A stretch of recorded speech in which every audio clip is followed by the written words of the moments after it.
और आपको बता दूं कि मगध की राजधानी परिवर्तन कैसे रहा। तो आइए हम आपको पूरा समझाते हैं, पहले आंसर बता देते हैं, राजगृह। ठीक है, हालांकि यहां पर कई लोगों का आंसर गलत आएगा और इस बार मैं सही हूं, कई लोगों ने आंसर गलत दिया है।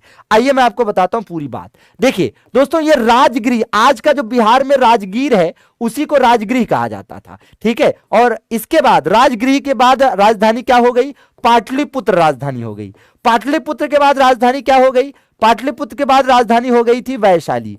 वैशाली के बाद राजधानी क्या हो गई? वैशाली के बाद वापस से राजधानी हो गई पाटलिपुत्र, और पाटलिपुत्र के बाद राजधानी क्या हो गई? फिर विदिशा हो गई, और विदिशा के बाद वापस से राजधानी क्या हो गई? पाटलिपुत्र। आप कहोगे गुरुजी कहना क्या चाह रहे हो? अरे रुको जरा, रहा नहीं जाता, रुको थोड़ा सा बता रहे हैं। ठीक है, देखो राजगृह या राजगीर को राजधानी किसने बनाई भाई? इसको राजधानी बनाई थी बिंबिसार ने, और आपको बताया बिंबिसार ने ही राजगृह को बसाया भी था, और यह हर्यक वंश का पहला शासक था। आगे चलकर पाटलिपुत्र को किसने राजधानी बनाई? उदयन ने, और उदयन ने ही इसको बसाया था। जी हाँ दोस्तों, भाई बिंबिसार ने राजगृह बसाई, राजधानी बना ली।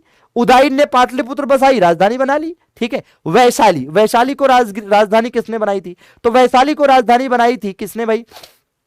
इसको बनाई थी राजधानी दूसरा जो वंश था, क्या नाम था उसका? हाँ, नंद वंश के, शिशुनाग ने। किसने बनाई थी?